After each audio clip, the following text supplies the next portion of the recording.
সবাই যারা এখনো বাহিরে বিশাল মাঠে সামনে দাঁড়িয়ে আছে, উত্তর পাশে জায়গা আছে, আমরা বসে যাই। অল্প সময়ের জন্য তো আসছি, এই অল্প সময় যদি ইত্তেবার সাথে হয়, মানার সাথে হয়, এই অল্প সময় মানার দ্বারাও আল্লাহ কবুল করে নেন। আর দীর্ঘ সময় যদি সাথে থাকে, এই ছবি উঠানি কইয়া কেউ ছবি উঠানি বুঝলে, দীর্ঘ সময় যদি কেউ কাছে থাকে কিন্তু মানার সাথে থাকে না, সে দীর্ঘ সময় কাছে থেকেও মকবুল হতে পারে না। অল্প সময় মানছে, দেখা যায় আল্লাহ তার আগে বাড়িয়ে গেছে। এই জন্য মানার সাথে সম্পর্ক, জানার সাথে সম্পর্ক না, মানার সাথে আগে বাড়ার সম্পর্ক মানার সাথে। আল্লাহ রাব্বুল আলামিনের দরবারে কবুল হওয়ার সম্পর্ক মানার সাথে, জানার সাথে না।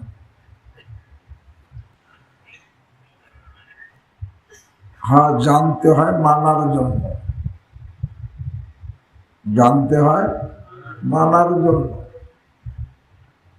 না জেনে মানা যায় না, কিন্তু শুধু মানার সাথে মানুষের আল্লাহর দরবারে কবুল হওয়ার সম্পর্ক না।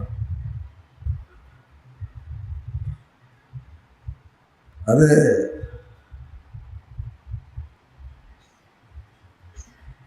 অনেকের ইবলিসেতে এলেম অনেক ছিল, কিন্তু মানা ছিল না, সে মানে নাই, সে বিতাড়িত হয়ে গেছে। আর অনেক লোক অত বেশি তার এলেম ছিল না, কিন্তু সে মানছে, আল্লাহ তাকে কত উপরে উঠাইছে। এটা মানার চেষ্টা করা যায়। আল্লাহ আমাকে তৌফিক দান করে।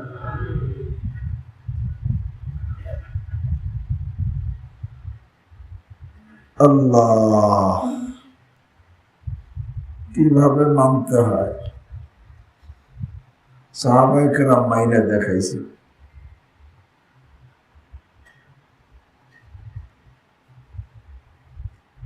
রাসূল করিম সাল্লাল্লাহু আলাইহি ওয়াসাল্লাম কথা বলতেছে, সাহাবায়ে কেরাম কেউ আসতেছে, কেউ মসজিদের ভিতরে, কেউ মসজিদ দরজা, কেউ মসজিদের দরজার বাহিরে। আল্লাহর হাবিব বলছিল বসে যাও, যে যেখানে সেখানে বসে গেছে, আর একটু আগে বাড়েনি, যে যেখানে ছিল সেখানে কি বসে গেছে। এই জন্যই তো সাহাবী হয়েছে। তো মানার সাথে সম্পর্ক। অনেকে অনেকবার আসে কিন্তু পরিপূর্ণ মানে না।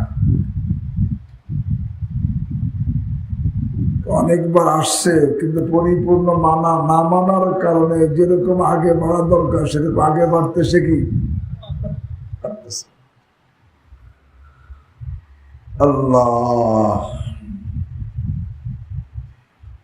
আল্লাহ আমাদেরকে মানার তৌফিক দান করে। যারা বাইরে আসি এই পাশে এসে বসে যাই, উত্তর পাশে জায়গা আছে, উত্তর পাশে নিকটে জায়গা আছে। যদি কারো সামান পাহারা দেওয়া দরকার হয়, দুই একজন থাকে, বাকিরা সামনে কাছে চলে আসে।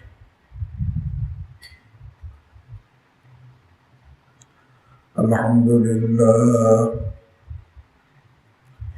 আলহামদুলিল্লাহ আলহামদুলিল্লাহ ওয়া কাফা ওয়া সালামুন আলা ইবাদিহিল্লাযীনা ইসতাফা। আম্মা বা'দ, فأعوذ بالله من الشيطان الرجيم. بسم الله الرحمن الرحيم يا أيها الذين آمنوا من يرتد منكم عن دينه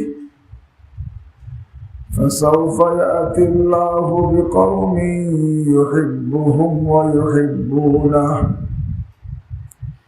أذلة على المؤمنين أعزة على الكافرين يجاهدون في سبيل الله ولا يخافون في الله لومة لائم ذلك فضل الله يؤتيه من يشاء والله واسع عليم.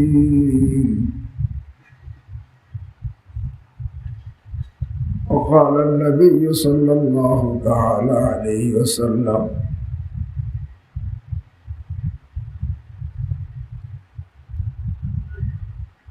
اللهم أسألك حبك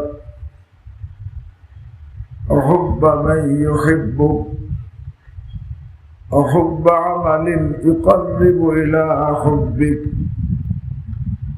أو كما قال عليه الصلاة والسلام رواه الترمذي صدق الله مولانا العظيم وصدق رسوله النبي الكريم ونحن على ذلك من الشاهدين والشاكرين الحمد لله رب العالمين سبحانك لا علم لنا إلا ما علمتنا إنك أنت العليم الحكيم. حضرات علماء کرام محترم مکرم حاضرین স্নেহের ছাত্র ভাইয়েরা পর্দার আড়ালে মা ও বোনেরা আল্লাহ রাব্বুল আলামিন আরহামুর রাহিমিন আমাদেরকে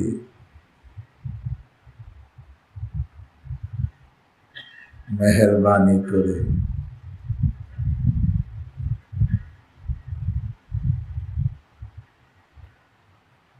তারই জন্য একত্রিত হওয়ার তৌফিক দান করেছেন। আল্লাহ আমাকে আপনাদের সকলকে তার প্রেমিক ও প্রিয়জন হওয়ার তৌফিক দান করেন। আল্লাহর প্রেমিক এবং প্রিয়জন, মহিব এবং মাহবুব হওয়ার তৌফিক দান করেন।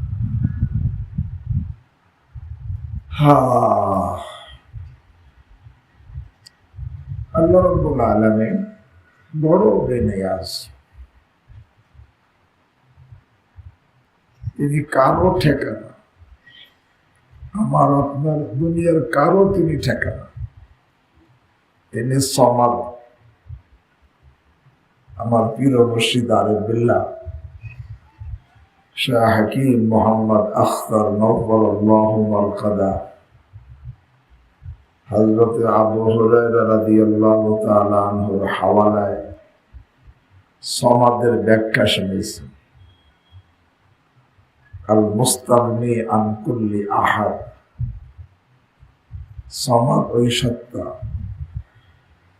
তিনি সকলের থেকে বেনিয়াজ, কারো যিনি ঠেকানা। আল মুস্তাগনি আন কুল্লি আহাদ, তিনি কারো ঠেকানা,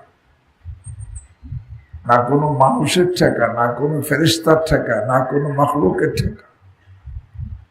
তিনি কারো ঠেকানা, তিনি বড় বেনিয়াজ। ওয়াল মুহতাজু ইলাইহি কুল্লু আহাদ, সকলে তার ঠেকা। তিনি কারো, সকলে তার, তিনি হলো কে? সমাদ। আল্লাহ বড় মেনে আছে। আল্লাহ যেহেতু কারো ঠেকা না, কারো মহতাজ না, দুনিয়ার সবাই কিন্তু সবাই ঠেকা। দেশের রাজা তার প্রজাদের ঠেকা। এই জন্য প্রজারা যদি বিদ্রোহ হয়ে যায়, তার রাজার রাজত্ব কি খতম হয়ে যায়। কিন্তু দুনিয়ার সবাই যদি নাফরমান হয়, আল্লাহর খোদায়িত্ব খতম হবে? আরে না। লাউ আন্না আউওয়ালাকুম ওয়া আখিরাকুম ওয়া ইনসাকুম ওয়া জিন্নাকুম কানু আলা আফজারি কলবি রাজুলিন মিনকুম মা নাকাসা যালিকা মিন মুলকি শাইআ। আল্লাহ রাব্বুল আলামিন আরহামুর রাহিমিন ইরশাদ করেন হাদিসে কুদসি, সমস্ত মানুষ, সমস্ত জিন, শুরু থেকে শেষ পর্যন্ত সবাই যদি খোদাদ্রোহী হয়ে যায়,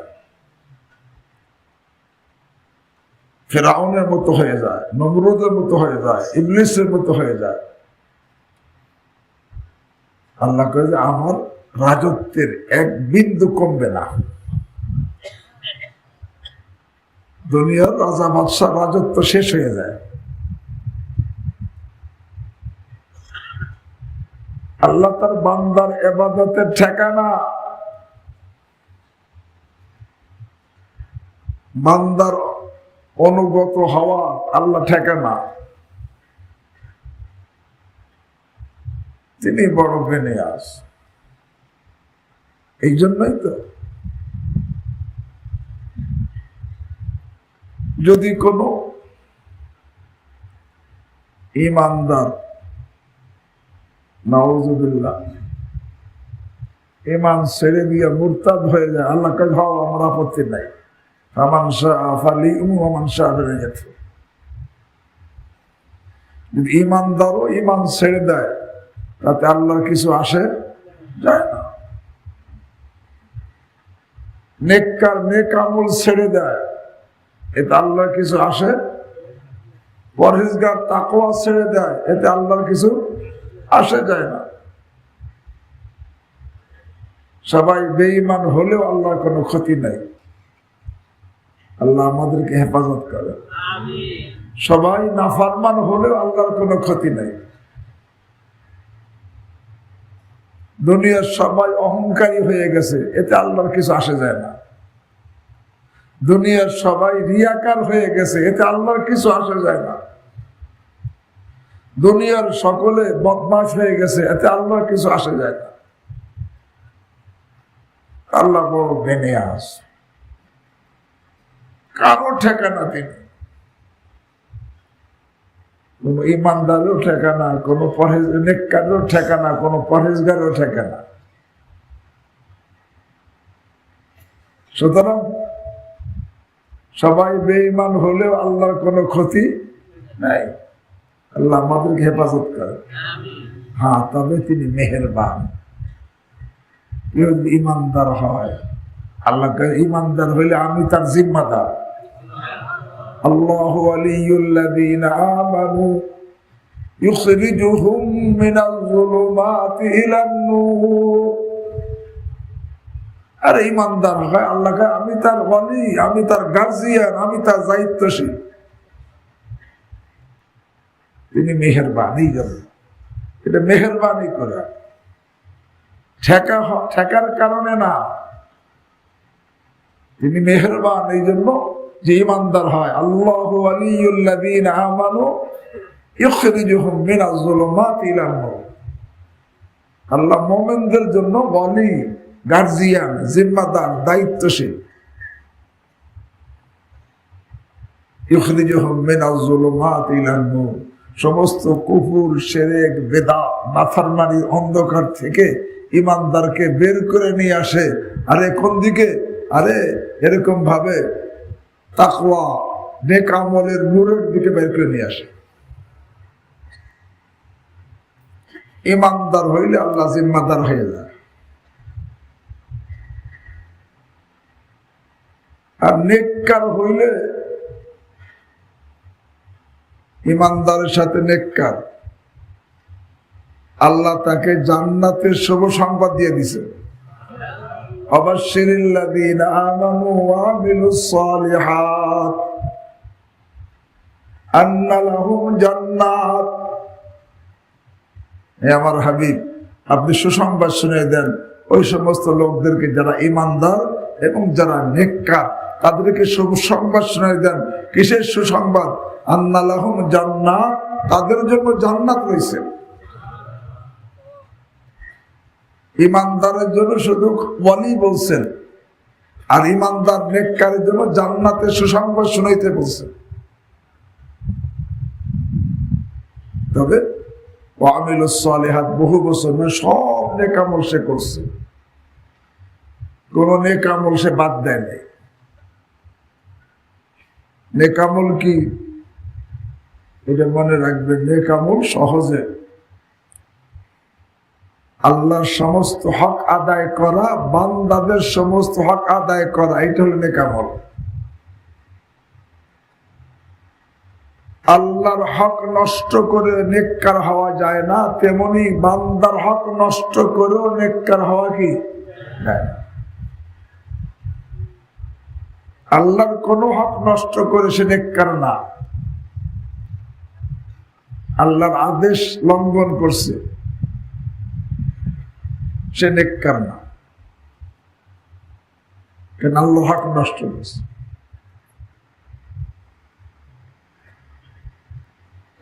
আল্লাহর আদেশ লঙ্ঘন করছে। আল্লাহর আদেশ কি? আল্লাহ বলেন কুলু মিন তাইয়্যিবাতি মা রাযাকনাকুম, আমি তোমাদেরকে যে পবিত্র রিজিক, হালাল রিজিক দিছি, এইটা খাও।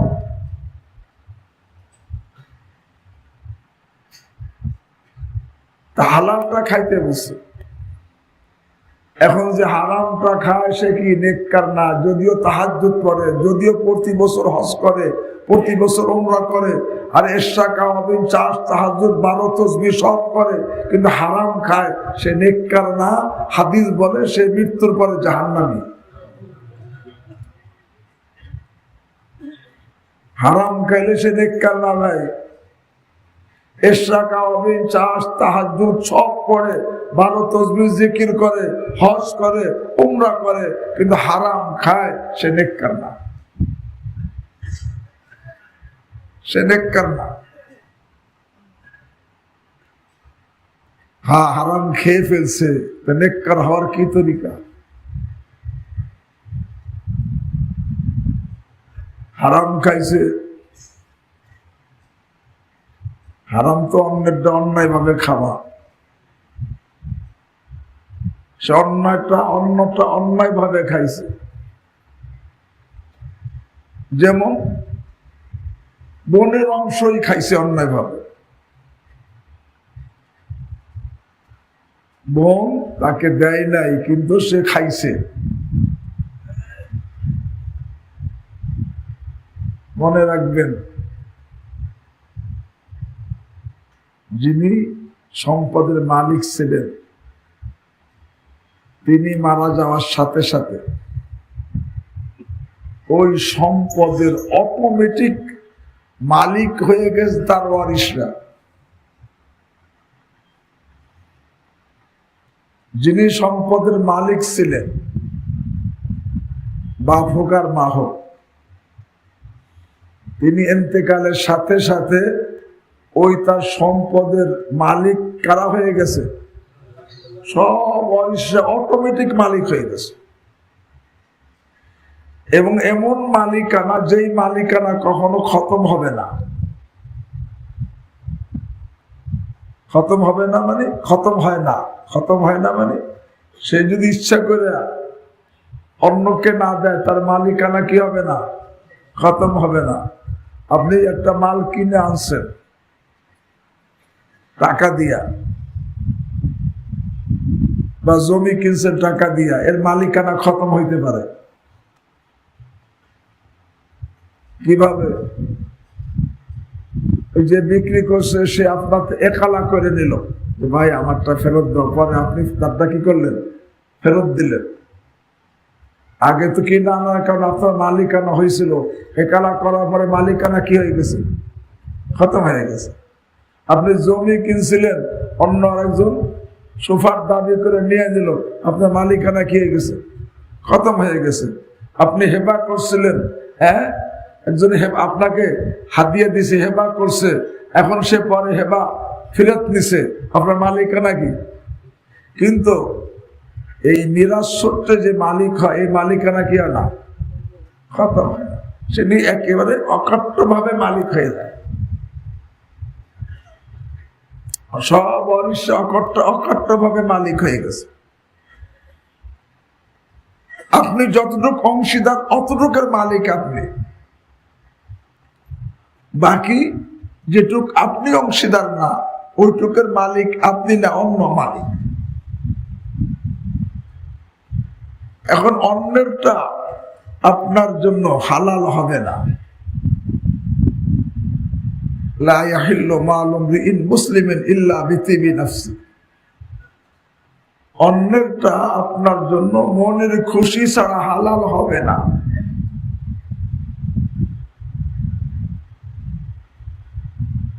মনের খুশি, মনের খুশিতে দেওয়া লাগবে। থানভী রাহিমাহুল্লাহ তো আরো কঠিন কথা বলছেন।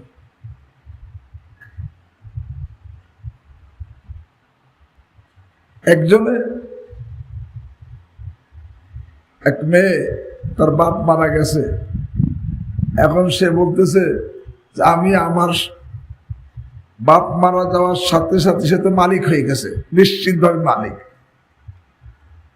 খালি বলল যে আমি আমার অংশ নিব না, আমার ভাই নিয়ে নেক, আমার অংশ নিব না। থানভী রাহিমাহুল্লাহ বলেন, আরে এতে মালিকানা ট্রান্সফার হয় না। আমি আমার অংশ নিব না বলার দ্বারা তার মালিকানা খতম হয় না, আর দ্বিতীয় জন মালিক হয় না।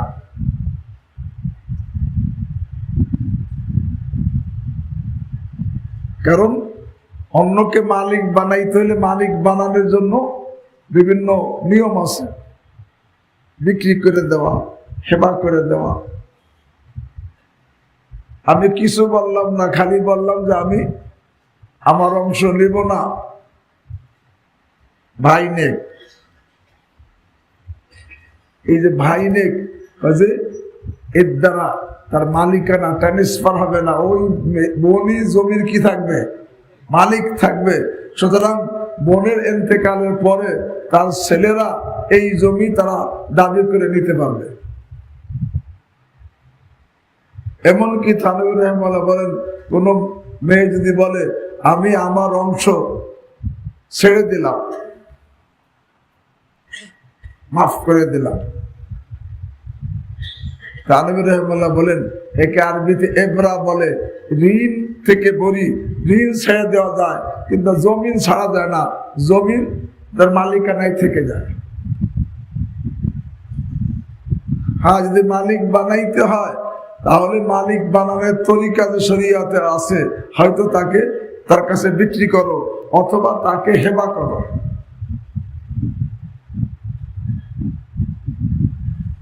যদি হেবা করতে হয়, অনেকের হেবার জন্য শরীয়তের মাসলা আছে। থানভী রাহিমাহুল্লাহ লেখেন, আরে শরীয়তের মাসলা কি? ইজমালি অবস্থা হেবা করলে হেবা হয় না। নিজের অংশ নির্ধারিত করে হেবা করলে কি হয়? হেবা হয়। ইজমালি অবস্থা হেবা করছে, এটা হেবা হবে না। সাইয়ে মুসা বলা হয়। তাকসিমের আগে হেবা করলে হেবা হয় না। হেবা করতে হলে সেটা আগে কি করতে হবে? আরে চৌহদ্দি নির্ধারণ করে এটা আমার অংশ, এরপর সেটা হেবা করলে হেবা হবে।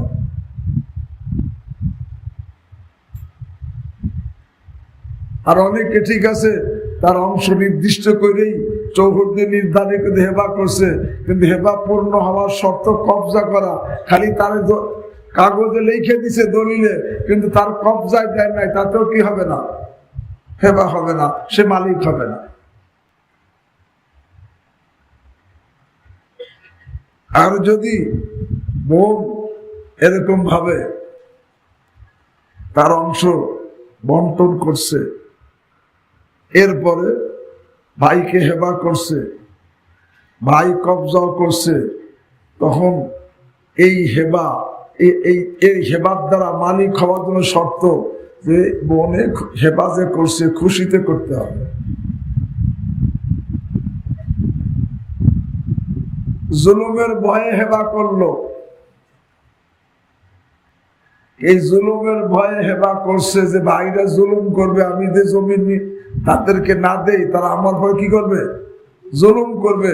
জুলুমের ভয় হেবা করছে, যে হেবা করলেও যে মালিক হবে না, তার জন্য হালাল হবে না, হারামই থাকবে।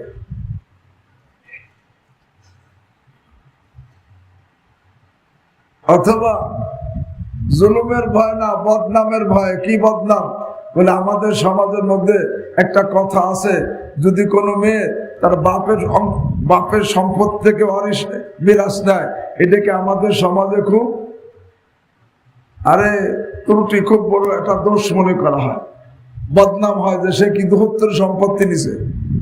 এই দোহত্তর সম্পদ নেওয়াটা আমাদের সমাজের মধ্যে একটা আইন, ত্রুটি, বদনাম হয়।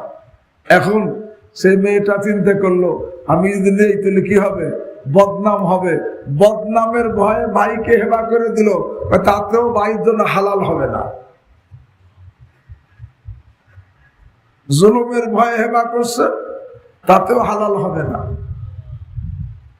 বদনামের ভয়, যে সম্পত্তি, বাপের সম্পত্তি মেয়েদের জন্য নেওয়া, এটাকে সমাজের মধ্যে একটা লজ্জার কারণ মনে করা হয়, একটা আইন, একটা ত্রুটি মনে করা হয়, এই দোষ মনে করা হয়। এই দোষের ভয়ে সে কি করলো? হেবা করে দিল ভাইকে, তাতেও ভাইয়ের জন্য কি হবে না? হালাল। তো বলতেছিলাম,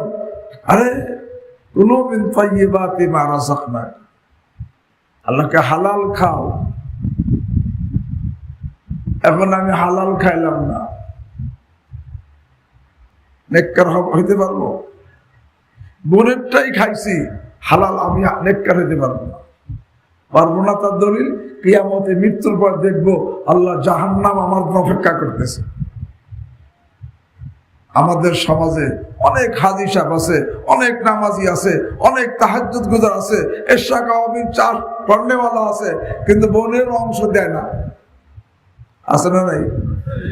অথচ নেককার হওয়ার জন্য কি খাওয়া শর্ত? হালাল খাওয়া শর্ত। হারাম খেয়ে সে যতই এশা কাওয়ামিন চার তাহাজ্জুদ পড়ুক, সে নেককার হতে পারবে না।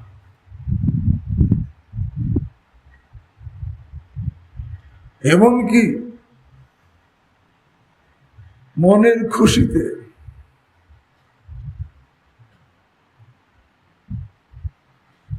দেওয়া লাগবে। মুহাক্কিকিনরা একটা মাসলা লিখছে, শুনে রাখেন কি মাসলা। এক ভিক্ষুক ভিক্ষা করে।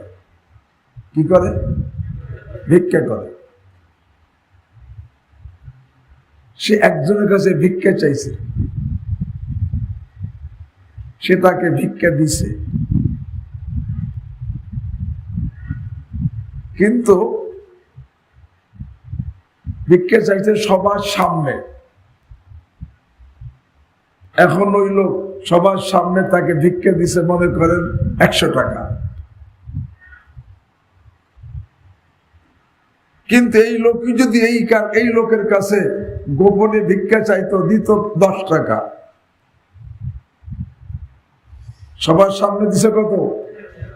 এই ভিক্ষুকের জন্য 100 টাকা হালাল না হারাম? বোঝো নাই কথা?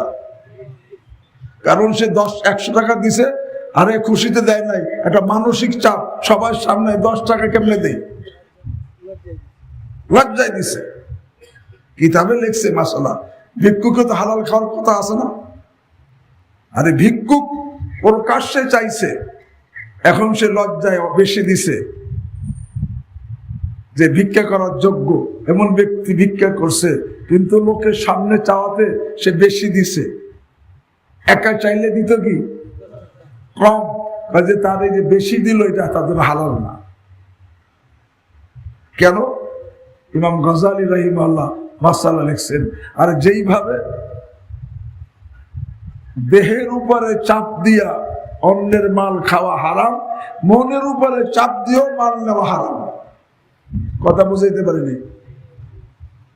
দেহের উপরে চাপ দিয়া চাপ সৃষ্টি করে কারো মাল আত্মসাৎ করা যেরকম হারাম, মনের উপরে চাপ দিয়েও তার কারো মাল নেওয়া কি হারাম। এই লোক কি নেককার? নেককার না। আল্লাহ আমাকে আপনাদেরকে বোঝার তৌফিক দান করেন। কুলু মিন তাইয়্যিবাতি মা রাযাকনাকুম। এটা কথা বললাম আর কি, যে নেককার হতে হলে আল্লাহর প্রত্যেকটা আদেশ পালন করতে হয়। তার একটা আদেশ, কুলু মিন তাইয়্যিবাতি মা রাযাকনাকুম।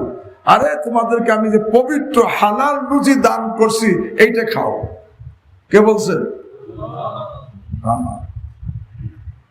এই জন্য আরে যারা নাকি নেককার তারা কিভাবে পরহেজ করছে, কিভাবে পরহেজ করছে। আল্লাহ,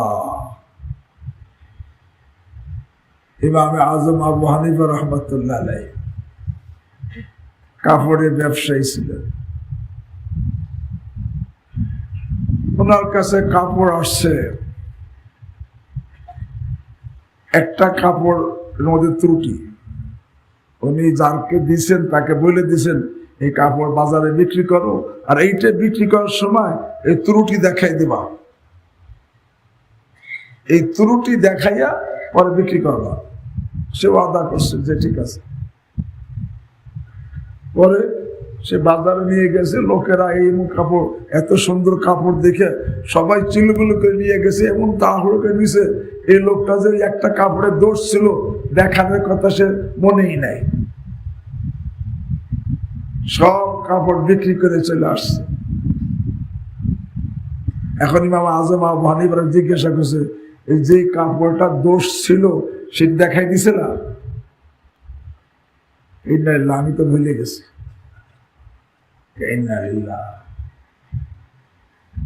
এখন এই যে পুরো টাকার মধ্যে কোনটা সেই বলে, এখানে দোষী কাপড় যেটা তার দাম তো সমান হবে না, কম হবে। মনে রাখবেন,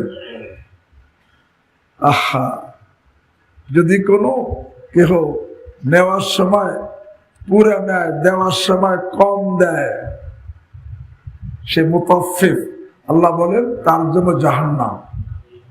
ওয়াইলুল লিল মুতাফফিফিন আল্লাযীনা ইযা কালু আলান নাসি ইস্তাওফুন ওয়া ইযা কালুহুম আও ওয়াজানুহুম ইখসিরুন। ওয়াইল, ধ্বংস, জাহান্নাম মুতাফফিফদের জন্য। মুতাফফিফ করা, যখন তারা নিজের জন্য মেপে নেয়, পুরোপুরি নেয়, অন্যকে দেয়, তখন কি দেয়? কম দেয়। এই কমের মধ্যে পরিমাণে কম দেওয়া আছে, কোয়ালিটিতে কম দেওয়া আছে। পরিমাণে কম, এই যে কাপড়টা দোষ ছিল, এটা কোয়ালিটি কি ছিল? কম ছিল। যার কারণে ইমাম আজম আবু হানিফা বলে সেটা কোনটা টাকা জানা নাই, পুরা টাকা বলে হারাম থেকে বাঁচার জন্য পুরা টাকা সদকা করে দিছে। বলতেছিলাম ভাই যে নাকি নেককার হইতে চায় সে তো এরকম প্রত্যেকটা আদেশ পালন করে।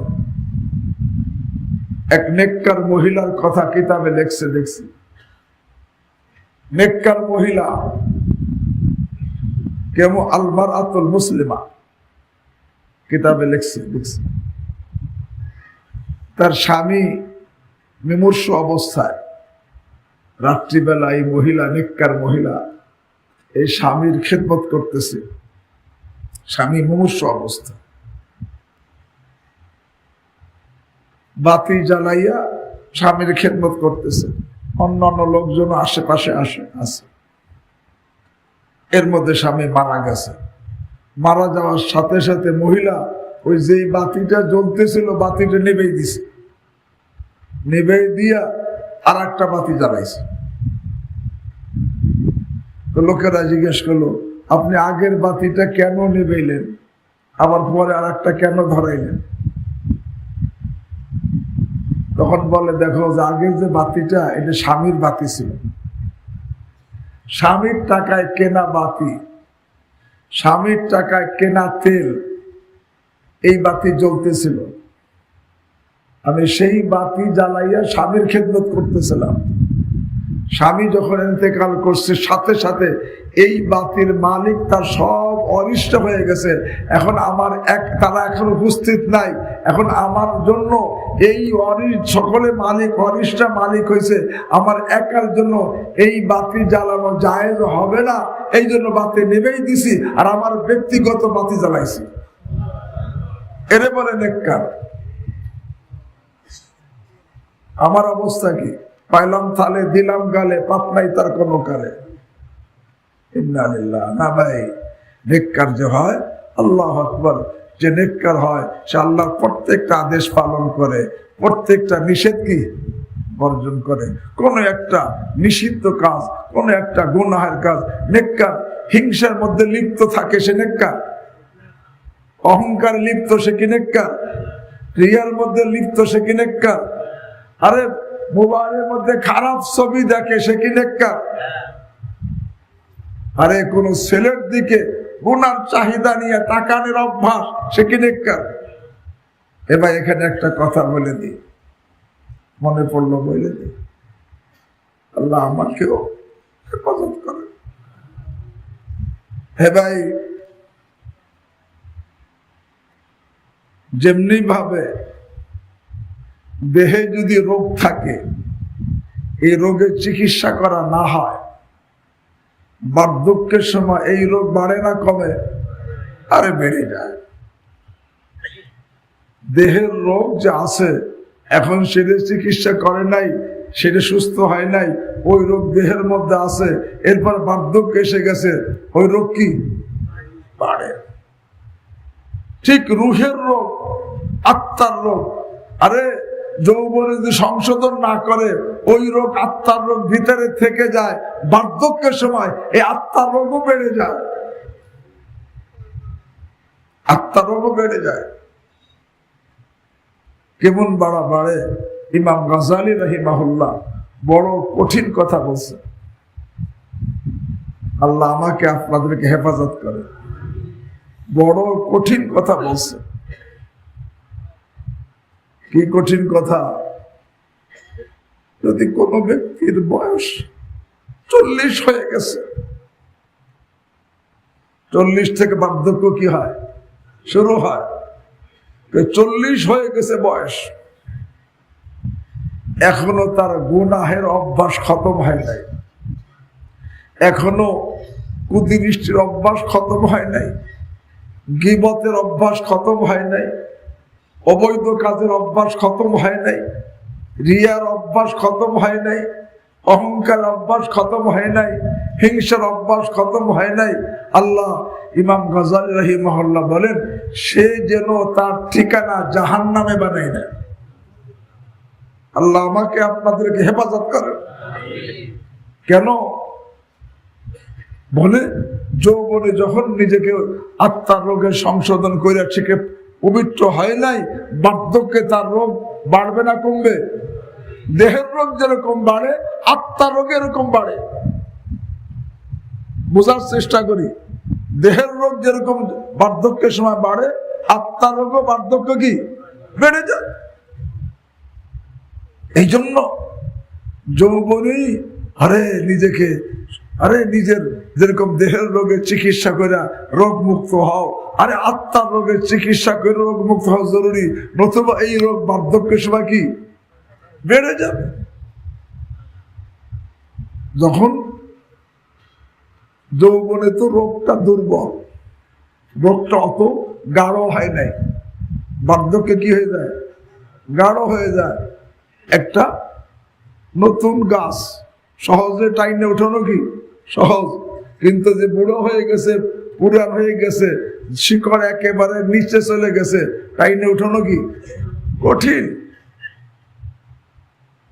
दरख्ते की अकनू गिरफ्त दस्ते पाए बानी रूय शख्से बराए जाए कि যেই গাছের কেবল অঙ্কুর বের হইছে এখন এক ব্যক্তি টান দিলে উঠে যায়, কিন্তু আগার রোজগারে চোনা না শেলি এক যুগ পর্যন্ত এইভাবে ছেড়ে দাও, তখন আরে চরকা দিয়েও টাইনা উঠাইতে কি পারবা না। তা বলতেছিলাম, হে ভাই যুবক ভাইয়েরা, যৌবন কালেই নিজের মধ্যে কি কি রোগ আছে সেগুলো থেকে সেটার থেকে নিজে পবিত্র হওয়া জরুরি। নতুবা কিন্তু এই রোগ যদি থেকে যায় আর বার্ধক্য চলে আসে, এই রোগ কি হবে? বেড়ে যাবে, বেড়ে যাবে।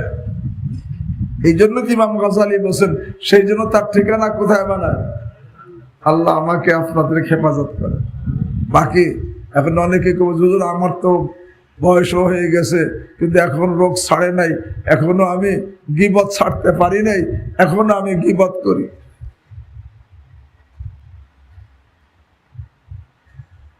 হাকিমুল উম্মাহ মুজাদ্দিদে মিল্লাত শাহ আশরাফ আলী থানভী নওয়ারুল্লাহ মারকাদা বলেন, আরে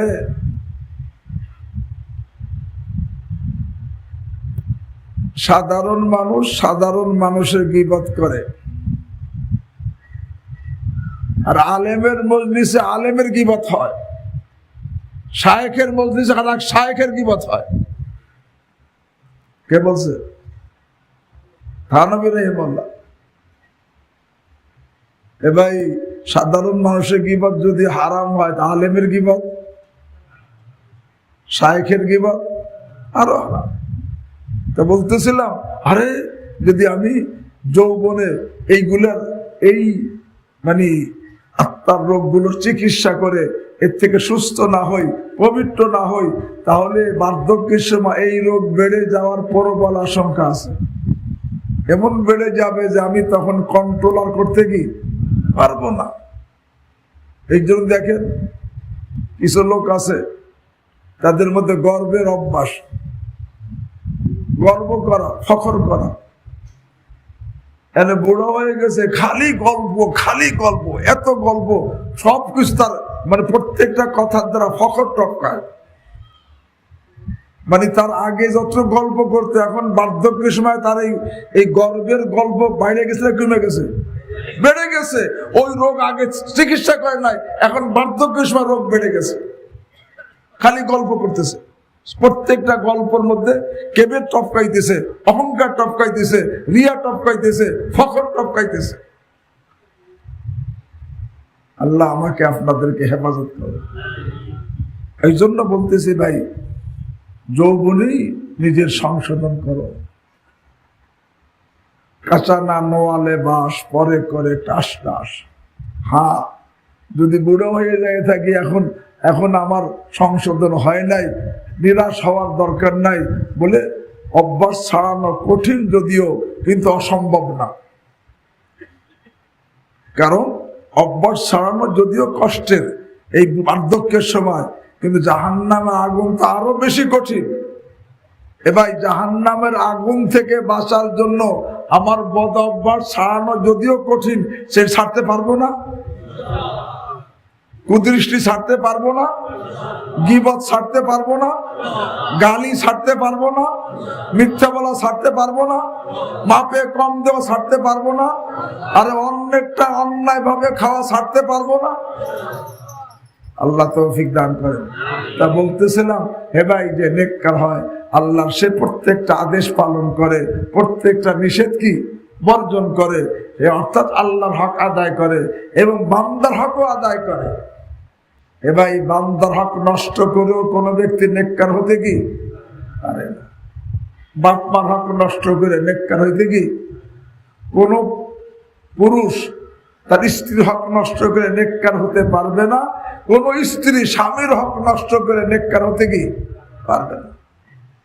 শুনে রাখো মেয়েরা, স্বামীর হক নষ্ট করে, আমি তো বলি পুরুষের জন্য এই মানুষের মধ্যে সবচাইতে বড় হক তার মাতা পিতার। কাদের? মাতা পিতার। মাতা পিতার পরে উস্তাদের হক, এরপরে শায়েখের হক। মাতা পিতার হক 1 নম্বর, উস্তাদের হক, শায়েখের হক 3 নম্বর। কিন্তু আমাদের সমাজে উল্টে গেছে, মাতা পিতার থেকে উস্তাদের হক বেশি আদায় করা হয়, আর উস্তাদ থেকে শায়েখের হক কি বাপ মার খবরও নেওয়া হয় না। এই লোকটা কিন্তু নেককার না, কারণ হক ঠিকমতো আদায় করতেছে না। পিতা মাতার হক সবার আগে। এই জন্য যেই সন্তান পিতা মাতার অবাধ্য হওয়া কবিরা গুনাহ, আর যে অবাধ্য তাকে আক বলা হয়। আর হাদিসের মধ্যে আসে যেই সন্তান পিতা মাতার অবাধ্য অবস্থায় দুনিয়া থেকে যাবে তার জন্য জান্নাত হারাম। জান্নাত কি? যদিও সে হাফেজ সাহেব হয়, যদিও কারি সাহেব হয়, যদিও মাওলানা সাহেব হয়, যদিও মুফতি সাহেব হয়, যদি সে মাতা পিতার অবাধ্য সন্তান হয়, আল্লাহর হাবিব সাল্লাল্লাহু আলাইহি ওয়াসাল্লাম বলেন এর জন্য জান্নাত হারাম। সে কি নেককার? এই জন্য বাপ মার হক সবার আগে। মেয়েরা শুনে রাখো, তোমাদের নিকট, তোমাদের জন্য পিতা মাতার থেকে বাপ মার হক সবচেয়ে বেশি, এই স্বামীর হক সবচেয়ে বেশি। পিতা মাতার থেকে, উস্তাদের থেকে, পীরের থেকে স্বামীর হক সবচেয়ে কি বেশি। মেয়েরা ভালো করে শোনো, তোমার শায়েখের যতটুকু হক তার থেকে বেশি হক উস্তাদের, তার থেকে বেশি হক পিতা মাতার, তার চাইতে বেশি হক মহিলাদের জন্য কে? স্বামী। সুতরাং স্বামীর অবাধ্য হয়ে কোনো মেয়ে জান্নাতি হইতে পারবে না, নেককার হইতে কি পারবে না। স্বামীর অবাধ্য, স্বামীর অকৃতজ্ঞ, স্বামীর নাফরমান, স্বামীরে কষ্ট দেয়, এই মেয়ে নেককার হইতে কি পারবে না। মেয়েরা ভালো করে শোনো, স্বামীর হক শায়েখের হকের থেকে বেশি, উস্তাদের হকের চাইতে বেশি, নিজের পিতা মাতার হকের চাইতে বেশি। কার হক? মহিলাদের স্বামীর হক। তার দলিল, 1 নম্বর দলিল হাদিস। রাসূল করিম সাল্লাল্লাহু তাআলা আলাইহি ওয়াসাল্লাম ইরশাদ করেন, লাউ কুনতু আমুরু আহাদান আন ইয়াসজুদা লি আহাদিন লা আমারতুল মারআতা আন তাসজুদা লি যাওজিহা। আল্লাহর হাবিব সাল্লাল্লাহু আলাইহি ওয়াসাল্লাম ইরশাদ করেন, আমি যদি কাউকে, অন্য কোন মানুষকে সিজদা করার আদেশ করতাম, তাহলে মহিলাদেরকে আদেশ করতাম স্বামীকে সিজদা করার জন্য। মহিলাদেরকে কাকে সিজদা করার আদেশ করতেন? বলে আমার শরীয়তে জায়েজ নাই দেখে করি নাই, যদি করতাম আমার শরীয়তে জায়েজ থাকতো। আর যদি আমি কোনো মানুষকে, অন্য মানুষকে সিজদা করার আদেশ করতাম, তাহলে মহিলাদেরকে আদেশ করতাম তার স্বামীকে সিজদা করার জন্য। কাকে সিজদা করার জন্য? এখানে কি আল্লাহ রাসূল বলছেন যে আমি যদি আদেশ করতাম তাহলে মহিলাকে তার পীরকে সিজদা করার আদেশ করতাম? যদি বলছেন যদি আমি সিজদা করার আদেশ করতাম তাহলে মহিলাকে তার উস্তাদকে সিজদা করার আদেশ করতাম বলছেন? যদি বল যে আমি যদি কাউকে সিজদা করার আদেশ করতাম তাহলে মহিলাদেরকে তার পিতা মাতাকে সিজদা করার আদেশ করতাম বলছেন? কি বলছেন? স্বামীকে। বোঝা গেল স্বামীর হক পীরের থেকে বেশি, উস্তাদের থেকে বেশি, পিতা মাতার থেকে বেশি। সুতরাং কোন মহিলা স্বামীর হক নষ্ট করে এসে আরে দিনদার হতে পারবে না, নেককার হতে কি পারবে না। দ্বিতীয় হাদিস, রাসূল করিম সাল্লাল্লাহু আলাইহি ওয়াসাল্লাম বলেন, উরিতু কুন্না আকসারা আহলিন নার। হে মেয়েরা, আমাকে দেখানো হয়েছে তোমাদেরকে তোমরাই জাহান্নামের অধিকাংশ। বলে কেন? বলে তাকফুরনাল আশির, তোমরা স্বামীর অকৃতজ্ঞ হও, এই জন্য তোমরা অধিকাংশ জাহান্নামে। স্বামীর অকৃতজ্ঞ, আল্লাহ। জাহান্নামী কেন? স্বামীর অকৃতজ্ঞ। আল্লাহর হাবিব বলেন নাই যে কোন মহিলাকে তোমরা পীরের অকৃতজ্ঞ এই জন্য জাহান্নামী বলেন নাই। বলেন নাই তোমরা তোমার উস্তাদের অকৃতজ্ঞ এই জন্য জাহান্নামী বলেন নাই। বলেন নাই তোমরা তোমার মাতা পিতার অকৃতজ্ঞ এই জন্য জাহান্নামী বলেন নাই। কার অকৃতজ্ঞ? বোঝা গেল স্বামীর হক সবচেয়ে কি বেশি। 3 নম্বর, আল্লাহর হাবিব সাল্লাল্লাহু আলাইহি ওয়াসাল্লাম বলেন, আরে যেই মহিলার এই অবস্থা ইন্তেকাল হয় যে তার স্বামী আন্তরিকভাবে তার প্রতি খুশি, এই মহিলা জান্নাতি। কে খুশি? বলেন নাই তোমার পীর খুশি তাই জান্নাতি বলেন নাই, উস্তাদ খুশি জান্নাতি বলেন নাই, পিতা মাতা খুশি মহিলার এই জন্য জান্নাতি বলেন নাই। কে খুশি? স্বামী খুশি তাই জান্নাতি। তো স্বামীর হক এই পীরের থেকে, উস্তাদের থেকে, পিতা মাতা থেকে কি বেশি? 4 নম্বর দলিল কোরআনের আয়াত। এমনি শরীয়তের মাসআলা কি? যদি কোনো ব্যক্তি আপন কেউ মারা যায়, বাপ মারা গেছে, মা মারা গেছে, ভাই বোন, ছেলে সন্তান কেহ মারা গেছে, তাহলে শরীয়তের মাসআলা হলো 3 দিন পর্যন্ত শোক পালন করতে চাইলে করা যায়। কয়দিন? কিন্তু কোন মহিলার স্বামী মারা গেছে, শরীয়তের বিধান 4 মাস 10 দিন শোক পালন করা ওয়াজিব। কয় মাস? তা কার হক বেশি? কিন্তু বিভিন্ন অবস্থা দেখার পরে মনে হয় যে মহিলাদের কাছে সবচেয়ে বড় অবজ্ঞার পাত্র হইলে স্বামী আছে। মেয়েরা ভালো করে শোনো, তুমি নেককার হইতে চাও, স্বামীর অবজ্ঞা করে, আরে তোমার কথার দ্বারা, আচরণের দ্বারা, ব্যবহারের দ্বারা স্বামীকে কষ্ট দিয়া আরে নেককারের খাতায় নাম উঠাইতে পারবা না। তুমি যদিও প্রত্যেক দিন আরে সারা রাত নফল পড়ো, সারা বছর রোজা রাখো, তারপর নেককারের খাতায় নাম উঠাইতে পারবা না। আরে নাসাই শরীফের হাদিস, রাসূল করিম সাল্লাল্লাহু আলাইহি ওয়াসাল্লামকে জিজ্ঞাসা করা হয়েছে, ইয়া রাসূলুল্লাহ, একটা মহিলা সারা রাত নফল পড়ে, সারা বছর রোজা রাখে, কিন্তু তার আচরণে ব্যবহারে অন্য কষ্ট পায়, এই মহিলার কি খবর? আল্লাহর হাবিব বলে, হিয়া ফিন্নার, এই মহিলা জাহান্নামী। অথচ সারা রাত কি করে? নফল পড়ে, সারা বছর কি রোজা রাখে। এই জন্য বলতেছি, মেয়েরা তুমি যদি নেককার হতে চাও, স্বামীর হক নষ্ট করে নেককার হইতে কি পারবা না, পারবাই না। হ্যাঁ, হাকিমুল উম্মত মুজাদ্দিদ মিল্লাত শাহ আশরাফ আলী থানভী নওয়ারাল্লাহু মারকাদা এক নেককার মহিলার ঘটনা শুনেছে। এক নেককার মহিলা কেমন নেককার ছিল, থানভী রাহিমাহুল্লাহ লেখেন যে সে এই মহিলা ঈশান নামাজ পড়ার পরে স্বাস্থ্য অর্থাৎ তার সুন্দর কাপড় অলংকার সব পরতো, একবারে যা ওই যে সুন্দর সাজার জন্য সব স্বাস্থ্য সেজে গুজে স্বামীর কাছে আসত প্রত্যেক দিন। সার পরে আইসা স্বামীকে জিজ্ঞাসা করত যে কোনো প্রয়োজন আছে? স্বামী বলতো হ্যাঁ প্রয়োজন, স্বামীর কাছে থাকতো। আর স্বামী যদি বলতো না আজকে প্রয়োজন নাই, তখন মহিলা বলতো যে আমাকে অনুমতি দিতেন তাহলে আমি একটু নামাজ পড়তাম, আমাকে অনুমতি দিলে আমি নামাজ পড়তাম, নফল নামাজ।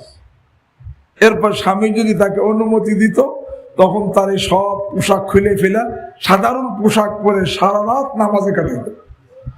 এই হলো নেককার মহিলা। নামাজও পড়ছে, স্বামীকে খুশি রাখছে, স্বামীকে, আরে স্বামীর অবাধ্য হয় নাই। অনেক মহিলা মনে করে আরে আমি নফল পড়ছি, আরে যেখানে এই খানকায় আসলেই আমি একেবারে হয়ে যাব, রাবিয়া বসরি হয়ে যাব। না, স্বামীকে কষ্ট দিয়া কেউ নেককারী হইতে পারবা না, জাহান্নাম থেকে বের হইতে পারবা না। এই জন্য বলতেছিলাম, নেককার হতে হলে আল্লাহর হক আদায় করতে হয়, বান্দার হক কি? ঠিক আমি পুরুষদেরকে বলে দিই, কোন পুরুষ যদি তার স্ত্রীর উপর জুলুম করে, জুলুম করলেও তার স্ত্রীর হক নষ্ট করা হবে। পুরুষ যদি স্ত্রীর উপর জুলুম করে সেও নেককার না, সেও নেককার। স্ত্রীর উপর জুলুম করে কোনো ব্যক্তি নেককার হইতে কি পারবে না, পারবে না। এবং কি বলে দেই, ইতিহাস দেখাইতে পারবে না এমন এক ব্যক্তিকে যে বিবির সঙ্গে দুর্ব্যবহার করছে আর সে আল্লাহর ওলি হইছে।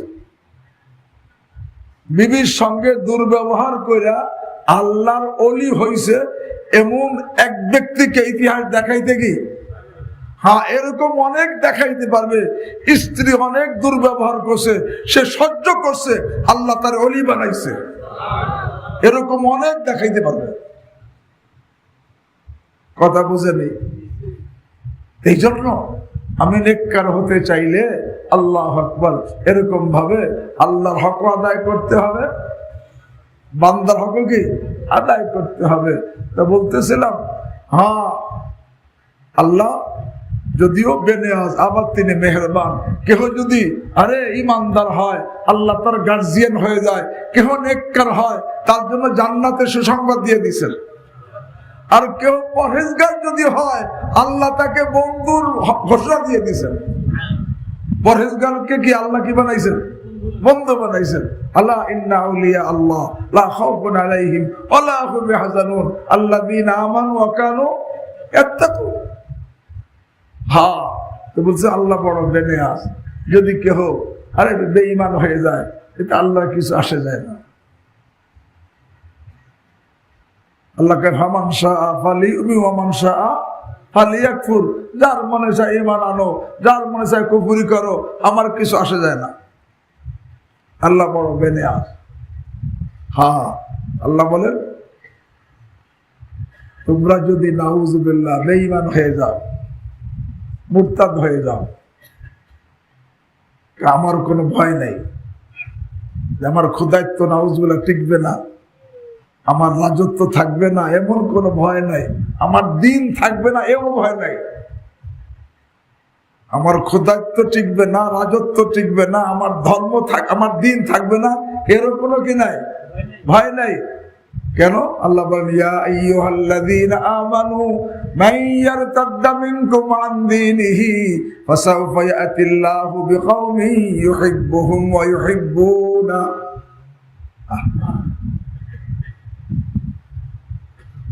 হে ঈমানদার পুরুষ মহিলা, সবাই শোনো, মান ইয়ারতাদ্দা মিনকুম আন দীনিহি, তোমাদের মধ্যে থেকে যদি কেহ আল্লাহর দিন থেকে, তার দিন থেকে মুরতাদ হয়ে যায়, ফিরে যায়। এখানে একটা কথা বলে দিই, কথাটা খুব লক্ষণীয় বিষয়। এই আয়াতের আগে উপরের আয়াতে আল্লাহ রাব্বুল আলামিন বলছেন ইয়া আইয়ুহাল্লাযীনা আমানু লা তাত্তাখিযুল ইয়াহুদা ওয়ান নাসারা আউলিয়া। হে ঈমানদার পুরুষ মহিলা, তোমরা ইহুদি খ্রিস্টানদেরকে অন্তরঙ্গ বন্ধু বানাবে না। কি বানাবে না? অন্তরঙ্গ। আউলিয়া মানে অন্তরঙ্গ বন্ধু। অন্য আয়াতে আছে লা ইয়াত্তাখিযুল কাফিরিনা আউলিয়া মিন দুনিল মুমিনিন, কাফেরদেরকে অন্তরঙ্গ বন্ধু বানাবে না। কারণ যদি কেউ অন্তরঙ্গ বন্ধু বানায়, সে তার দলভুক্ত হয়ে যাবে।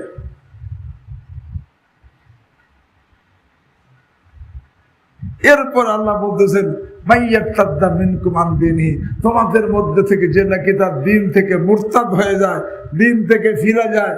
এর অর্থ কি? এর অর্থ ইয়াহুদ নাসারাদেরকে অন্তরঙ্গ বন্ধু বানানোটা মুরতাদ হওয়ার কারণ, বেদিন হওয়ার কারণ। এখানে একটা কথা, খুব জরুরি কথা, সবাই ভালো করে শুনি। অন্তরঙ্গ বন্ধু যদি কেউ বানায়, ইহুদ নাসারাকে, সে মুরতাদ হয়ে যায়, ইমান থেকে বের হয়ে যায়। কিন্তু ইহুদ নাসারাদের অধীনে কাজ করার দ্বারা তাদের প্রভাব পড়ার কারণে এর দ্বারাও ইমান হারা হওয়ার আশঙ্কা রয়েছে। কারণ প্রত্যেক মালিকের আসর তার কর্মচারীর উপরে কি পড়ে। সুতরাং যারা তার কলিজার টুকরা ছেলেদেরকে ইহুদিদের দেশে, খ্রিস্টানদের দেশে পাঠাইতেছেন, তাদের অধীনে কাজ করার জন্য কখনো কি চিন্তা করছেন আমার ছেলের ইমান ঠিক থাকবে কিনা? আমার ছেলে আরে ইহুদিদের দেশে যাইতেছে, খ্রিস্টানদের দেশে যাইতেছে, সেখানে গিয়া তাদের অধীনে কাজ করবে এমন না, সেখানে তাদের উপর সে প্রবল থাকবে, তাদের অধীনে থাকবে। প্রত্যেক যে প্রবল থাকে তার আসর পরে যে তার অধীনে থাকে তার উপরে, আমার ছেলের ইমানের কি অবস্থা হবে? আল্লাহু আকবার।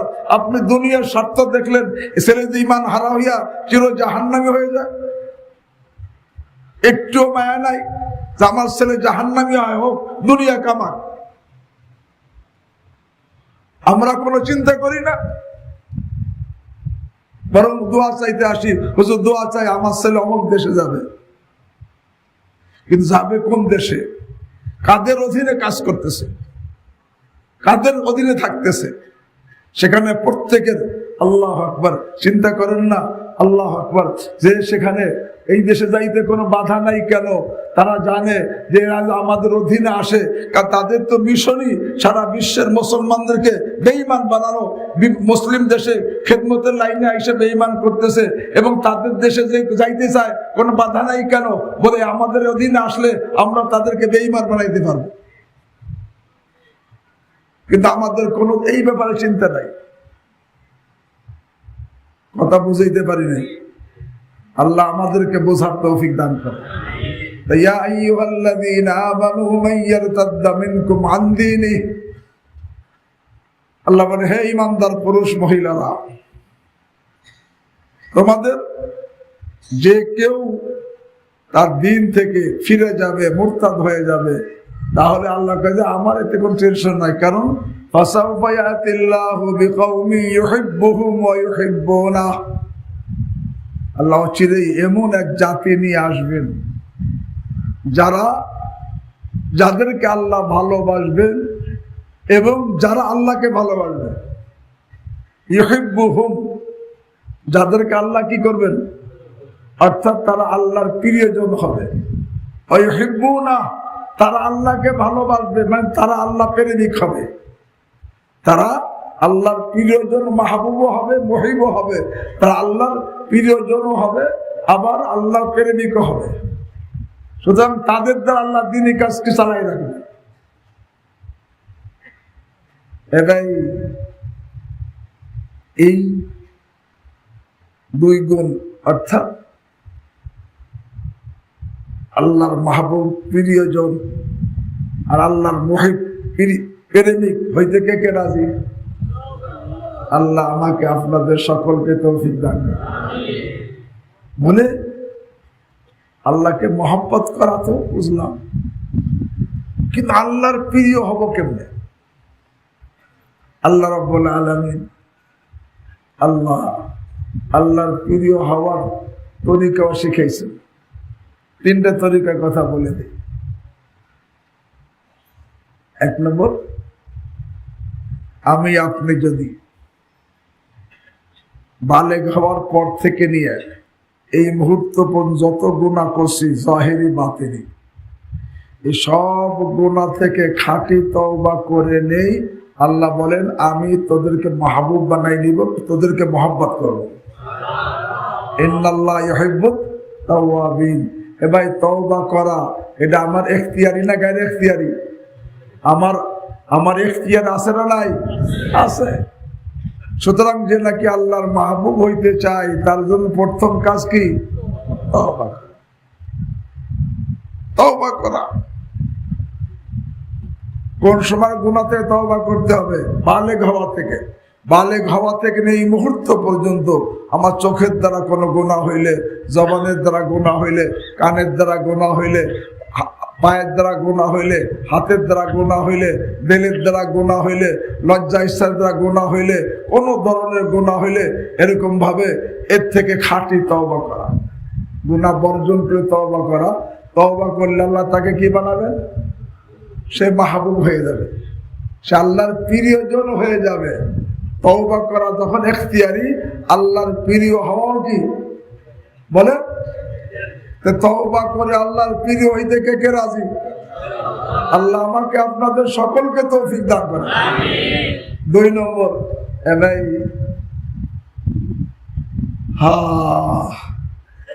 আল্লাহর মাহবুবা পদ্ধতি আল্লাহ শিখেছেন। কি শিখেছেন? কুল ইন কুনতুম তুহিব্বুনাল্লাহা ফাত্তাবিউনি ইউহিব্বুকুমুল্লাহ। হে আমার হাবিব, আপনি বলে দেন, ইন কুনতুম তুহিব্বুনাল্লাহ, তোমরা যদি আল্লাহকে ভালোবাসো তাহলে আমার ইত্তেবা করো, আমার সুন্নতের পালন উপরে চলো।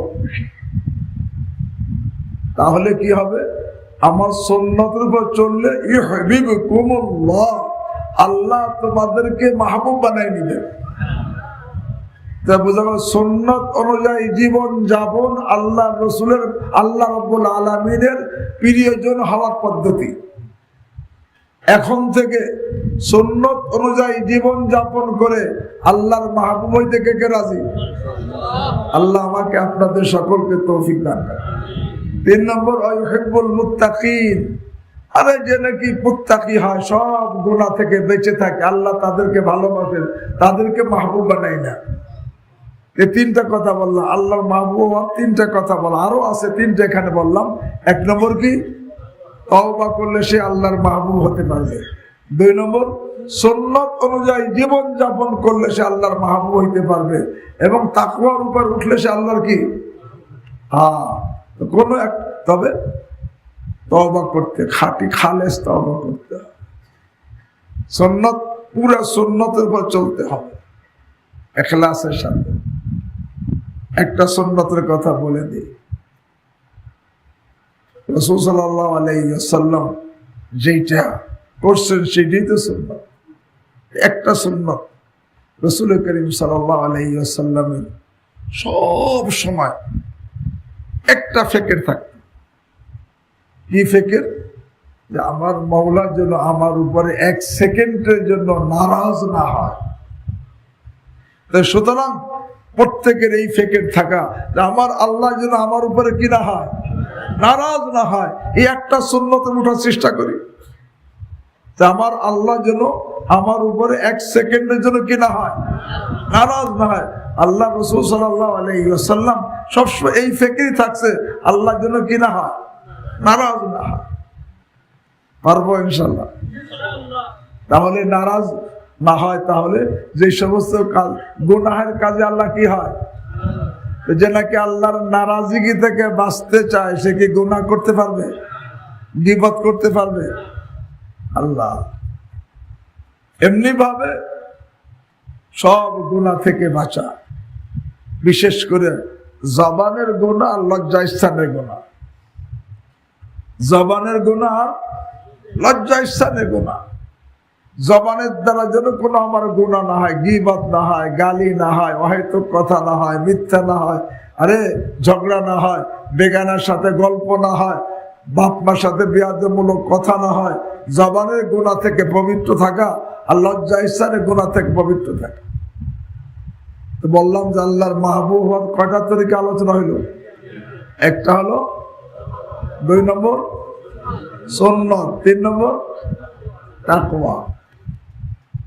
রাজি আছি? ভাই এটা কইলে দেখি আল্লাহর ওয়াদা সত্য না মিথ্যা? এইটা এই তওবা করলে মাহবুব বানাবেন বলছেন কে? সুন্নত অনুযায়ী চললে মাহবুব বানাবেন বলছেন কে? তাকওয়া অনুযায়ী চললে মাহবুব বানাবেন বলছেন কে? আল্লাহর কথা সত্য না মিথ্যা? আমি কইলে দেখি, করতে রাজি আছি তো? আর ওয়া ইউহিব্বুনাহু। আরে শুধু তাই না, সেও খোদা প্রেমিক হবে, অর্থাৎ আল্লাহকে সে মহব্বত করবে। যাদেরকে আল্লাহ ভালোবাসবে, যারা কাকে ভালোবাসবে? আল্লাহকে ভালোবাসবে। আল্লাহকে ভালোবাসবো কেমনে? হ্যাঁ ভাই, আল্লাহকে ভালোবাসার তিনটা কথা বলে দিই। এক নম্বর, তাফাক্কুর ফি নিআমিল্লাহ। আরে আল্লাহর প্রত্যেকটা নিয়ামত নিয়ে চিন্তা করা, যে আমাকে আল্লাহ কি কি নিয়ামত দিয়েছেন, মাথার চুল থেকে পায়ের নখ পর্যন্ত প্রত্যেকটা নিয়ামতের কথা চিন্তা করা। আল্লাহর নিয়ামতের কথা চিন্তা করলে নিয়ামত দাতার সাথে কি হয়? মহব্বত হয়। তাকে সে মহব্বত করে, যে সে আমাকে এত নিয়ামত দিছে, তাকে কিভাবে মহব্বত না করে থাকে। তাফাক্কুর ফি নিআমিল্লাহ, অর্থাৎ আল্লাহর নিয়ামতের নিয়ে গবে এরকম মুরাকাবা করলে, চিন্তা করলে আল্লাহ তাকে আল্লাহকে মহব্বত করার তৌফিক দেন। 2 নম্বর, ভাই নেক আমলের পাবন্দি সহি তরিকায়, আল্লাহর মহব্বত বৃদ্ধির নিয়তে, আল্লাহর মহব্বত বৃদ্ধির নিয়তে নেক আমলের পাবন্দি করা। নেক আমল তো করি, কিন্তু আল্লাহর মহব্বত বৃদ্ধির নিয়ত না, এমনি করি। বলে আমি নামাজ পড়তেছি, এর দ্বারা আমার মাওলার মহব্বত বৃদ্ধি হবে। তেলাওয়াত করতেছি, মাওলার মহব্বত বৃদ্ধি হবে। জিকির করতেছি, মাওলার মহব্বত বৃদ্ধি হবে। এই যে আল্লাহর মহব্বত বৃদ্ধির নিয়তে, ইজদিয়াদে মহব্বতে ইলাহি, আল্লাহর মহব্বত বৃদ্ধির নিয়তে নেক আমল করতে থাকলে আস্তে আস্তে তার মধ্যে কি হবে? কার মহব্বত পয়দা হবে? সে খোদা প্রেমিক হয়ে যাবে। 3 নম্বর, ভাই আহলে মহব্বতে সোহবত। আরে সঙ্গ গুণে রঙ্গ ধরে। যখন কোনো ব্যক্তি আহলে মহব্বতের সঙ্গ এখতিয়ার করে, তার সঙ্গে থাকে, তখন আস্তে আস্তে তার মধ্যে কার মহব্বত পয়দা হয়? ভাই আল্লাহ কয় যে সবাই যদি মুরতাদ হয়ে যায়, আমার কিছু আসে যায় না, আমি এমন জাতি পয়দা করব যাদেরকে আমি ভালোবাসবো, যারা আমাকে ভালোবাসবে। অর্থাৎ তারা আল্লাহর মাহবুবও হবে, মহিবও হবে। এবং তাদের এর আলামত কি? সুতরাং তাদের এর আলামত, যারা আল্লাহর সাথে মুতাআল্লিক, আল্লাহর মুতাআল্লিকিনদের ব্যাপারে সে নরম থাকবে, আল্লাহর মুখালিফিনদের ব্যাপারে কঠোর থাকবে। আযিল্লাতিন আলাল মুমিনিন আইজ্জাতিন আলাল কাফিরিন। শুধু তাই না, আরে যে আল্লাহর মহব্বত, আল্লাহর মাহবুব আর মহিব হবে, সে আল্লাহর রাস্তায় কঠিনতে কঠিন মেহনত করতে তৈরি হবে। ইজাহিদুনা ফি সাবিলিল্লাহ। আরে আল্লাহর রাস্তায় কঠিনতে কঠিন মেহনত সে করবে, কার জন্য? এটা কিসের আলামত? আল্লাহর সাথে মহব্বতের আলামত। শুধু তাই না, ওয়ালা ইয়াখাফুনা ফিল্লাহ লাওমাতা লাইম। আরে আল্লাহর জন্য, যে আল্লাহর মহব্বত যার বেশি হবে, সে আল্লাহর জন্য কোনো কাজ করতে কোনো তিরস্কারকে ভয় করবে না। কারণটা কি? হুব্বু শাইয়ুমি আরে কোন জিনিসের মহব্বত তাকে বয়রা আর বোবা বানাই, অন্ধ বানাই দেয়। এখন সে দাঁড়িয়ে রাখছে, লোকে তার সমালোচনা করে, সে কোনো পরোয়া করে না। সুন্নত জীবন যাপন করে, লোকে তাকে সমালোচনা করে, সে পরোয়া করবে না। ওয়ালা ইয়াখাফুনা ফিল্লাহি লাওমাতা লাইম।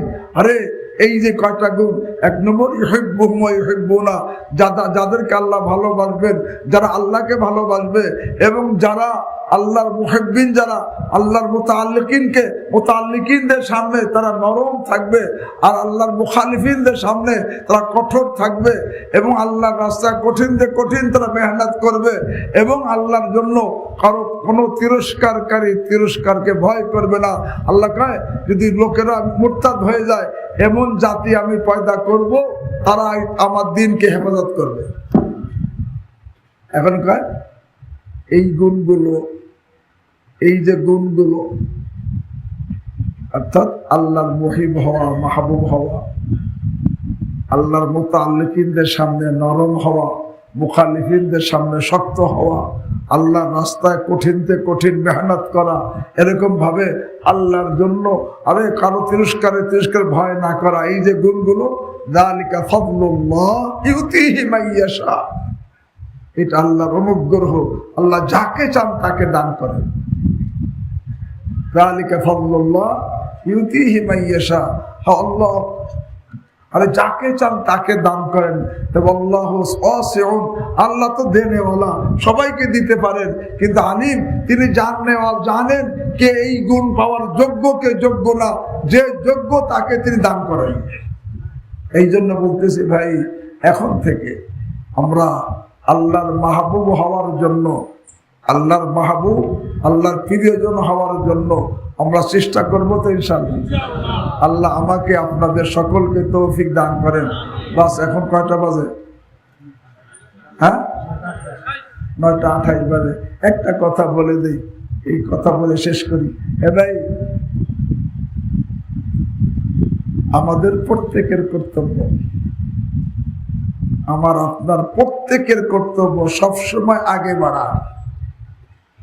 সবসময় কি আগে বাড়া? কারণ আয় বেরাদার বেনেহায়েত দরগাহেস, হর চেয়ে বড় হয় মিরসি বড় হয় মায়েস। হে ভাই, বেনেহায়েত দরগাহেস, এটা এমন দরগা, এমন দরবার যার কোনো শেষ নাই। আপনি যত আগে বাড়বেন তারপরও কি থাকবে? বাকি থেকে যাবে।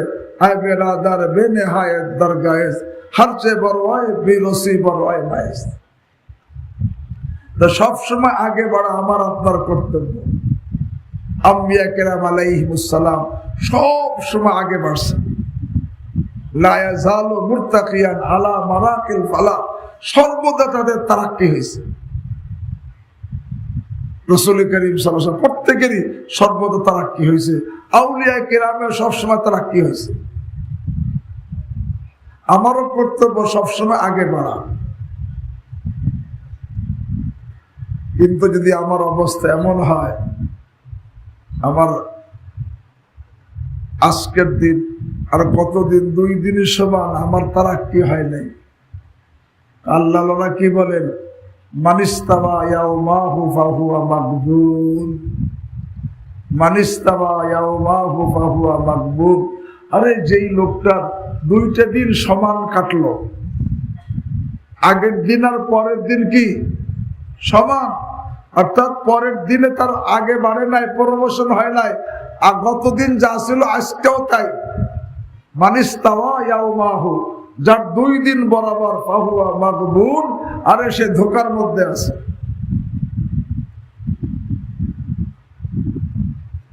যে নাকি আগে বাড়তেছে না, সে কিসের মধ্যে আছে?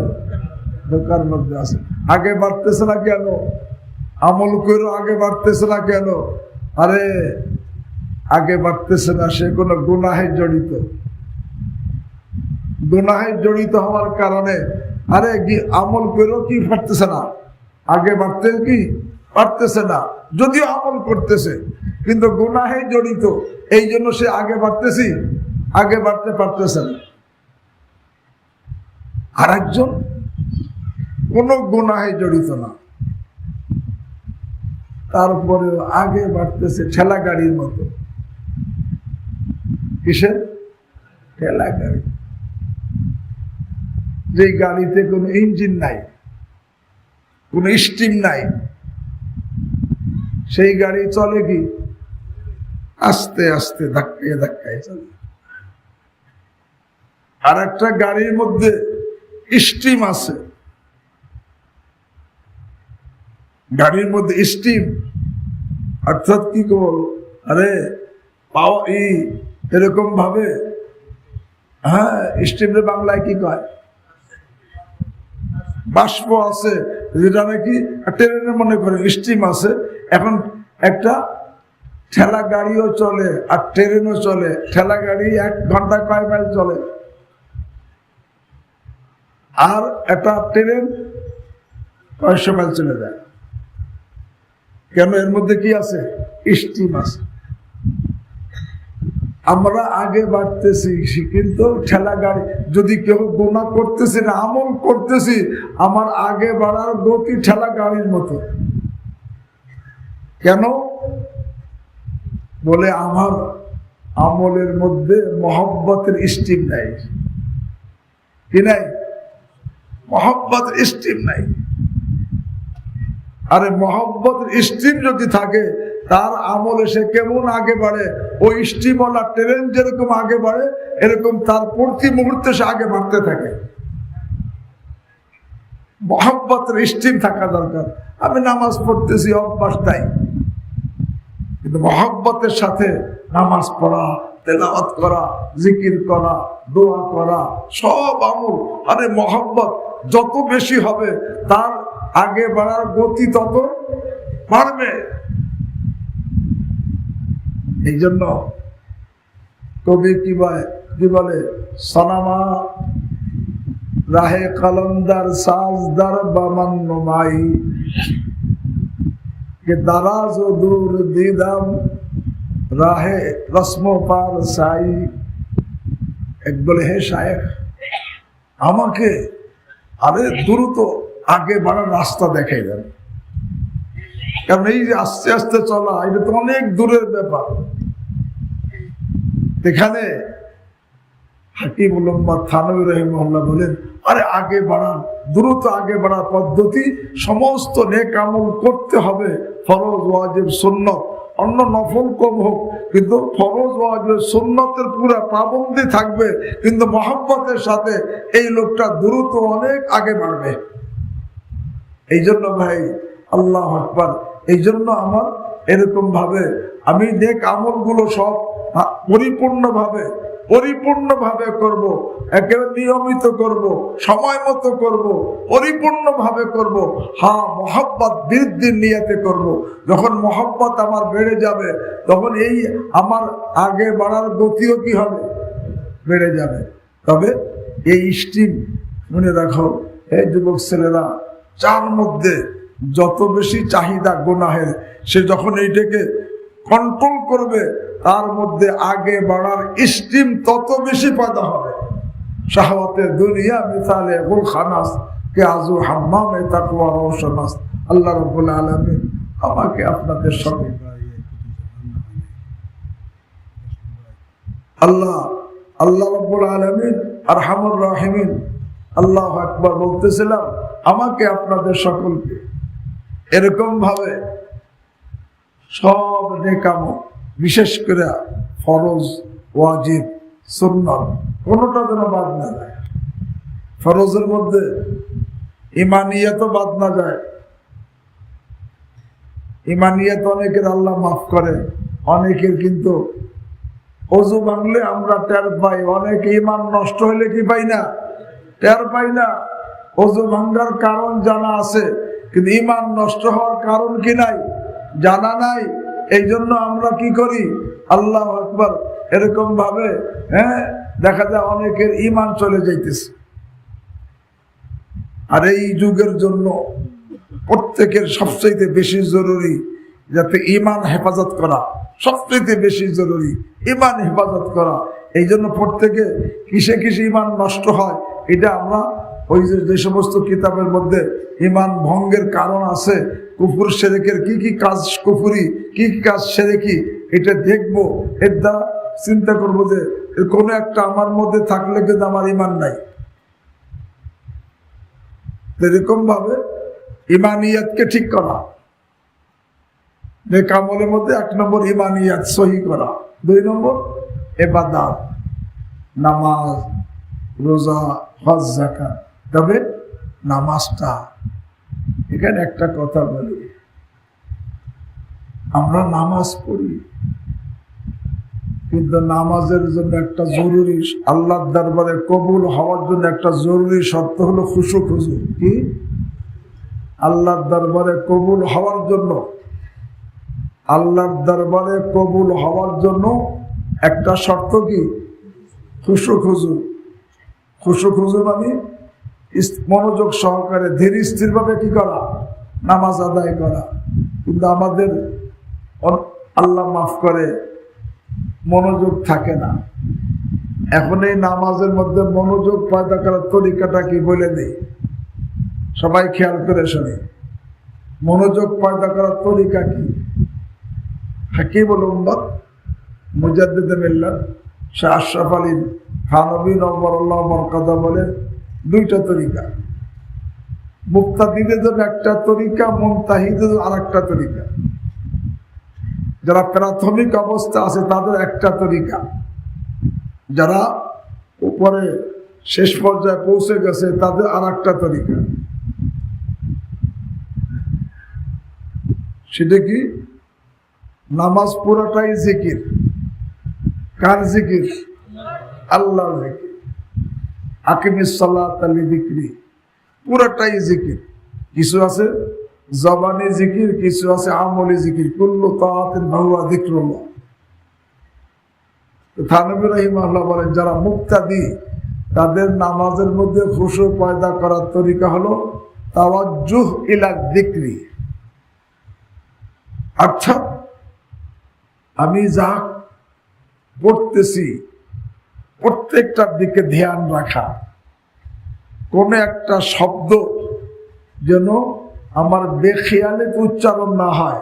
আমি যখন সুবহানাকা আল্লাহুম্মা বলবো তখন এর দিকে আমার ধ্যান রাখতে হবে যে আমি কি বলতেছি, সুবহানাকা আল্লাহুম্মা, অর্থাৎ তাওয়াজ্জুহ ইলা যিকরি, জিকিরের দিকে তাওয়াজ্জুহ।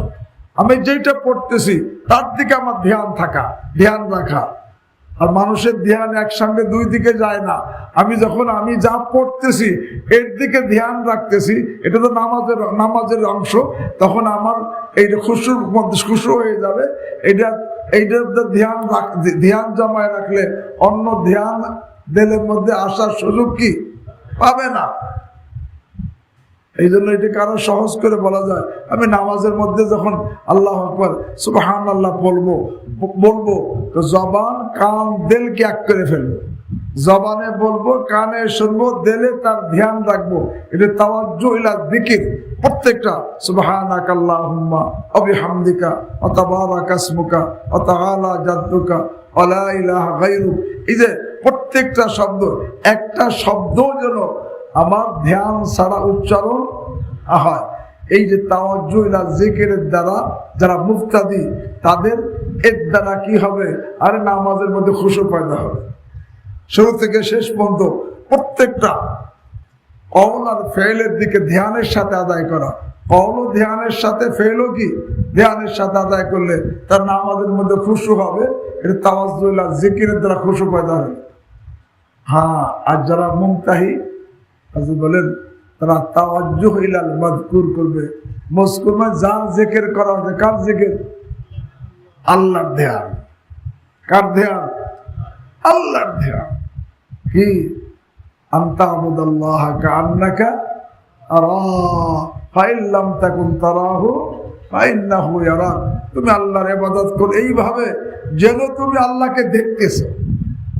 বলে যদি এইভাবে তুমি না পারো তাহলে কমপক্ষে এই ধ্যান তো করো, আল্লাহ তোমাকে কি। যখন কোনো ব্যক্তি এই ধ্যান রাখবে যে আল্লাহ আমাকে দেখতেছেন, আল্লাহ আমাকে দেখতেছেন, এই দিকে তার ধ্যান থাকবে, এই ধ্যানটা তার থেকে আল্লাহু আকবার সরবে না, তখন তার নামাজের মধ্যে কি পয়দা হবে? খুশু পয়দা হবে। তার নামাজে খুশু পয়দা করার তরিকা একটা হলো তাওয়াজ্জুহ ইলা যিকরি, আর তাওয়াজ্জুহ ইলাল মাযকুর। আরে জিকিরের দিকে ধ্যান রাখা, আটা যার জিকির তার দিকে কি রাখা? ধ্যান রাখা। কার জিকির? আল্লাহ জিকির। তা বলতেছিলাম, হে ভাই, আল্লাহু আকবার এরকম ভাবে নেক আমলের মধ্যে এরকম ভাবে ইবাদত, নামাজ, রোজা, হজ, যাকাত এগুলো আছে। এরপরে মুআমালাত, আমার উপার্জন যেন হালাল হয়, উপার্জন যেন হারাম হয় না, হালাল হয়, নতুবা কিন্তু আমি আল্লাহর মাহবুব হইতে পারবো না।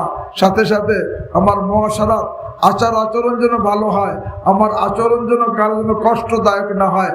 সাথে সাথে আমার আখলাকও যেন ভালো হয়, আমার দিলের মধ্যে আর চরিত্র যেন পবিত্র হয়। আল্লাহ এইভাবে যখন নাকি আমি নেক আমল করতে থাকবো মহব্বতের সাথে, এই ফরজগুলি আদায় করলাম, ফরজগুলো, ওয়াজিবগুলো, সুন্নতগুলো আদায় করছি, নফল বেশি করতে নাও পারি তাতে আপত্তি নাই। কারণ কি? আর দিন ইসরুফ, দিন তো সহজ। আহাব্বুদ্দিন আল্লাহ আদওয়া ওয়া ইন কাল্লা, আল্লাহর কাছে প্রিয় দিন ওইটা যেটা সবসময় হয়। অনেক নফল করলে সবসময় করা যায় না, অল্প যেটুকু আমি সবসময় করতে পারবো এতটুকু আমল আমি সবসময় করি, তবে মহব্বতের সাথে করি। থানবী রাহিমাহুল্লাহ বলেন, আরে এই তরিকে কলন্দর কি আমল আর মহব্বতের মজমুয়ার নাম, আর আমলও হবে মহব্বতের সাথে হবে, এইটাই তরিকে কলন্দর। এইটা অল্প সময় সে অনেক আগে বেড়ে যাবে। আল্লাহ আমাকে আপনাদের সকলকে তৌফিক দান করেন। সুবহানাল্লাহি ওয়া বিহামদিহি, সুবহানাকাল্লাহুম্মা ওয়া বিহামদিক, আশহাদু আল্লা ইলাহা ইল্লা আনতা, আস্তাগফিরুকা ওয়া আতুবু ইলাইক।